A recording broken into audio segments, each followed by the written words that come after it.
Hello दोस्तों, आज एक नई कहानी के साथ आपका स्वागत है। कई समय पहले की बात है। एक गांव था जिसके लोग अपनी सादगी और खुशहाली के लिए जाने जाते थे। लेकिन उस गांव के थोड़े ही दूर एक रहस्यमयी और घना जंगल था जिसे लोग कालिया वन के नाम से जानते थे। लोगों का मानना था कि इस जंगल में एक भयानक और काला नाग रहता है जिसे कालिया नाग कहते थे। कालिया नाग की कहानियाँ बुजुर्गों से सुनाई जाती थी और लोगों का मानना था कि वो नाग अमर है और कभी कभी अपनी शक्तियाँ पुनः प्राप्त कर लेता है। एक रात गांव के बुजुर्ग पंडित जी बच्चों को काले नाग की कहानियाँ सुना रहे होते हैं। उन्होंने बताया कि हर 100 साल के बाद हर ग्रहण की रात को कालिया नाग फिर से जीवित हो उठता है, क्योंकि आज पूर्णिमा के साथ साथ सूरज ग्रहण भी था। यही वो रात थी जब कालिया नाग पुनः जीवित हो सकता था। गांव के युवा अर्जुन और उसकी दोस्त राधा हमेशा रहस्यमयी चीजों को खोजने की कोशिश करते रहते थे। वो दोनों पंडित जी की कहानी सुनकर उत्साहित हो गए और उन्होंने ठान लिया कि वो कालिया वन की सच्चाई जानने के लिए जाएंगे। गांव वालों ने उन्हें बहुत मना किया, लेकिन उनकी जिज्ञासा उन्हें रोक नहीं सकी और वो दोनों अकेले बिना किसी को बताए कालिया वन की ओर निकल पड़े। और जंगल में घुसते ही उन्हें अजीब सी सर्दी महसूस हुई। हर दिशा में अजीब सी आवाजें आ रही थी और गहरे जंगल में चांद की हल्की सी रोशनी में उन्हें एक पुराने मंदिर की टूटी फूटी इमारत दिखाई दी।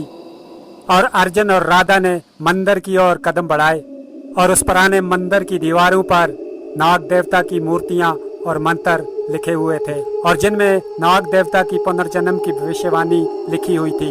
तब अर्जुन और राधा ने देखा कि मंदिर के अंदर एक गुप्त द्वार है। उन्होंने हिम्मत करके द्वार खोला और अंदर गए और अंदर उन्होंने एक प्राचीन मंत्र पढ़ा और अचानक मंदिर की पूरी जमीन हिलने लगी, जमीन फटने लगी और धुआं उठने लगा।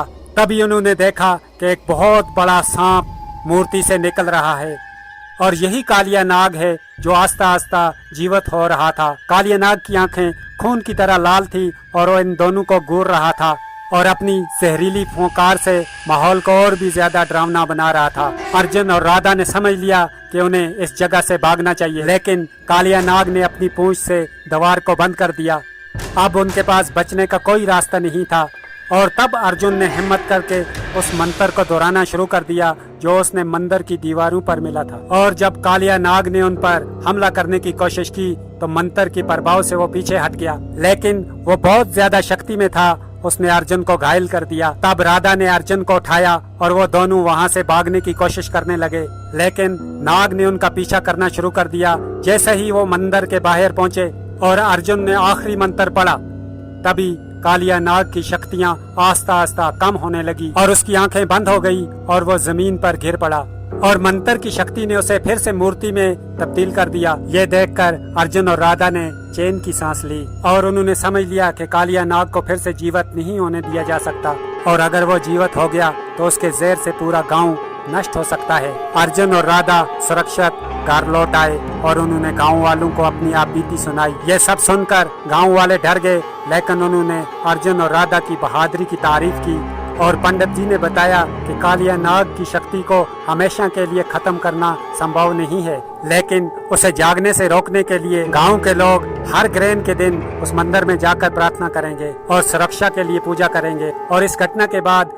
अर्जुन और राधा की कहानी दूर दूर तक फैल गई और कालिया नाग की कथा पीढ़ियों तक लोगों के दिलों में डर और रहस्य के रूप में जीवित रही। तो दोस्तों, इस कहानी से हमें यह पता चलता है कि हर डर का सामना करने के लिए हिम्मत और बहादुरी की जरूरत होती है और कभी कभी कुछ रहस्यों का अनसुलझा रहना ही बेहतर होता है। अगर कहानी पसंद आई है तो प्लीज लाइक कर दें और ऐसी ही कहानियों के लिए चैनल को सब्सक्राइब करें।